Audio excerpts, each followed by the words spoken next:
Bad luck, Rafa. Did you feel the match slipped away from you in the tiebreak in the third set? No, it was a little bit of everything. No, I missed a couple of balls in the tiebreak that I shouldn't. If I could not miss if I want to win, and that's it. Then I think Stefanos played a great fourth and fifth set. I was there. I played a couple of bad games. Just well done for him. Courtney. How do you assess your emotions so swiftly after the match? You know, what's your overriding emotion right Sorry? now? How do you assess your feelings right now so swiftly after the match? Oh, of course, sad. I lost a match in quarterfinals of an event that missed that meant a lot to me. Australian Open is one of my favorite events, without a doubt. So I missed an opportunity to be in that semi-finals again. And that's it. Well done for him. He played better than me probably in the important moments. It was an equal match. I tried my best in every single moment, probably with the right attitude. No complaining at all in no one moment, even in the toughest moments. And just trying to, I think I stayed positive all the time during the match, fighting, and was not enough. Sometimes it's enough, today was not enough. And that's it, just another story in my tennis career, that's it. No, another match that I lost here in Australia with important advantage, and just accept and keep going. That's the life. Rafa, even with the missed tiebreak third set, did you expect him to come back in the fourth and the fifth with such a big game with so many winners? I'm playing against one of the best players of the world, so you always have to expect the best from the opponent, no, and be ready for anything. No, I think he changed a lot the level then. I think in the third he already started to play it much better. Then in the fourth and fifth, I think he played at very, very high level of tennis. Just well done for him, no? And as I said before, I made a couple of mistakes. Was not enough for me, and I have to go back home and practice to be better. That's it. No, I think I was in a great condition before here. Then have been a little bit unfortunate for me. What happened for 20 days, and then I fight back to play, I think, a decent tennis. And today wasn't enough. It was close. Just that's tennis. That's all. That's the sport. One player wins, the other lose. Today I lost.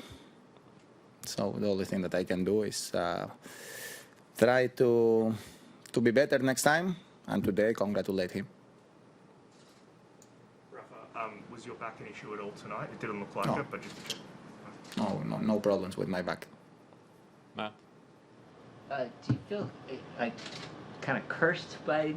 I know you love to play here, but is it when you have all these sort of near misses and frustrations? Sorry?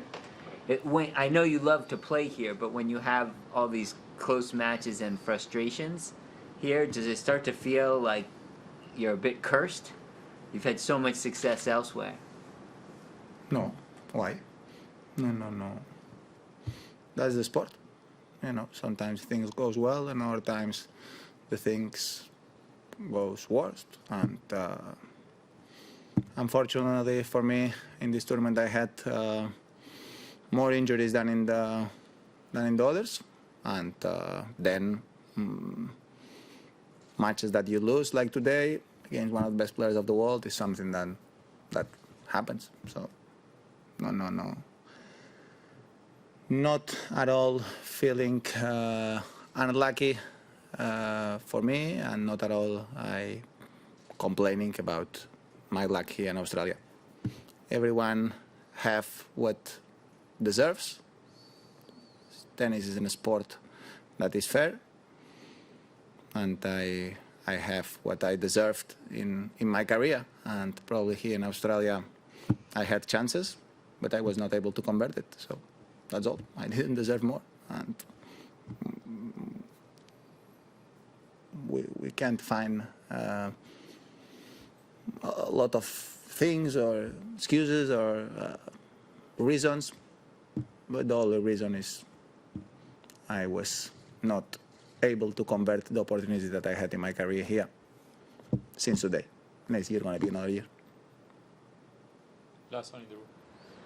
Yeah, I was just wondering how tiring it was for you physically playing for 4 hours. Sorry? How tiring it was for you physically playing for 4 hours. Was it exhausting? I saw both of you going long rallies deep into the match. Was it tiring, and is that something you were thinking about? I should be ready for that.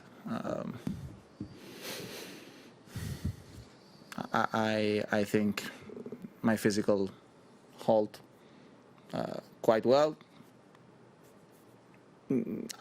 It's true that I probably need a little bit more time, because it's true that I was in great shape, and for 20 days I was not able to practice the way that I expected, and not able to play one single match in ATP Cup.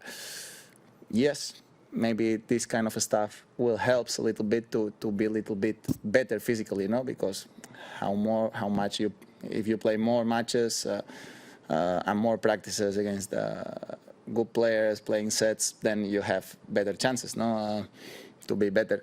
But I am not complaining much. I think physically have been a very humid day out there.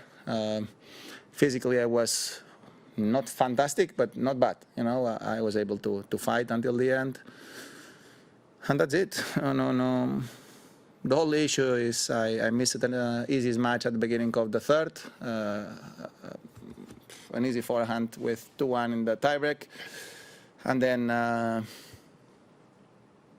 another match in that tiebreak. That tiebreak I made a couple of mistakes that I can't make to win the match. For the rest of the things, he played well, then, later, well done.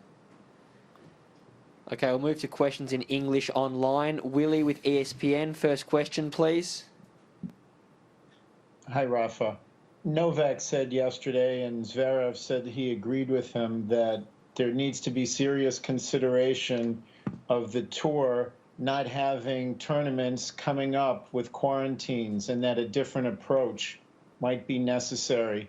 What are your thoughts on the way the tour should handle the tournaments over the next couple of months? I don't know, but I don't. If I'm not wrong, I don't see events that we have to do quarantine to play in the next couple of months.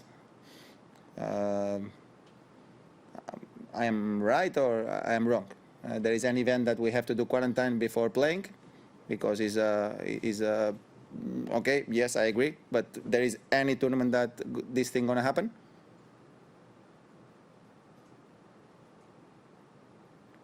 Can you answer me that? It's unclear what will be needed, but if there is a need for a quarantine, such as there was at this major, he said for tournaments that aren't majors, a different approach might be necessary, such as having a few weeks consecutively in one place instead of traveling to many different places. But honestly, this was the first event that we had to do this quarantine. No, we didn't have events before that with this quarantine. I mean, we had maybe it was New York, but was not the same at all. So I mean, the situation is that we are facing is tough, and the world is facing a very tough situation. That's very clear, and he's completely right that for our sport things are difficult because governments are changing the rules. constantly, so it's difficult to make predictions about how the things gonna happen. But there is a very clear thing, you know. There is two options. There are two options: is stop the tour or keep going. My personal feeling is it's tough for the players, of course, have to do bubbles in every single event, flying just +2. A lot of players have family and they cannot have the family with them, so that makes our tour probably tougher than ever. No, but in the other hand, if we stop the tour, why and how and when we'll be able to come back, and a lot of jobs gonna suffer a lot. I mean, not only players. A lot of people are living from our sport. No, if we stop our sport again, a lot of people gonna suffer. No, so we need to have a little bit more. I mean, we need to think a little bit bigger, no? And of course, we need to protect players. Probably we need to find a way to protect the players with the ranking, to not force them to keep playing. Yes, 100%, because this situation is very tough for a lot of players, depending on the countries. But that's it. No, we need to find solutions, and we need to adapt to these very tough times that we are facing, but not only us, world. No, so I mean, we are here to find solutions. I mean, I want to be grateful to life that we can keep doing what we are doing. Okay, last question in English. Paul, when you're ready. Rafa, over the years, you've had a few injuries, a few physical problems at the Australian Open, probably more than at the other slams. Do you think you have just been unlucky, or is it because it's a difficult time of year for you because you haven't played many matches coming into it? I mean, it's difficult to find. I can give you an answer, but will be not a clear answer because I don't know. So I can give you my feelings, but if what I am answering you is the truth or not, nobody knows, because with the body and with these issues, it's difficult to know exactly why this kind of things happens.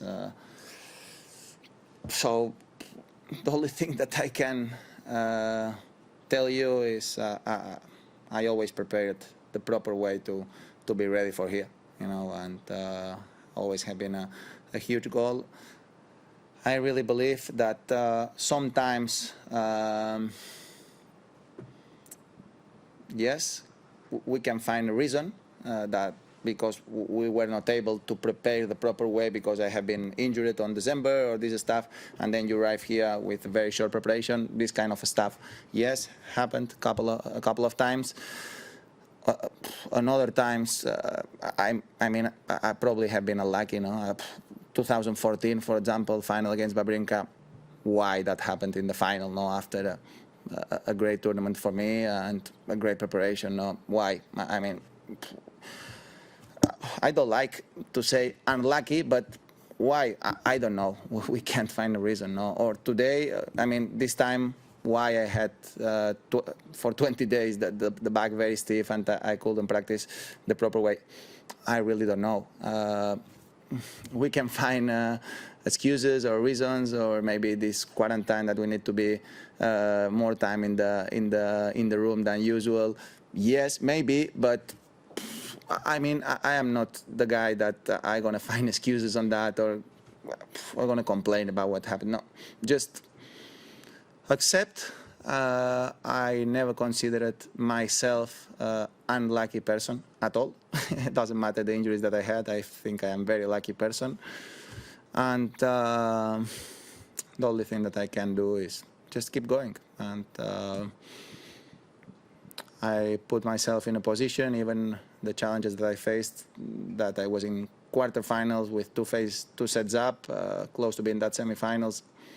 So have been a chance lost, yes, but life continues. I hope to keep having chances. Well, I'm gonna keep fighting for it.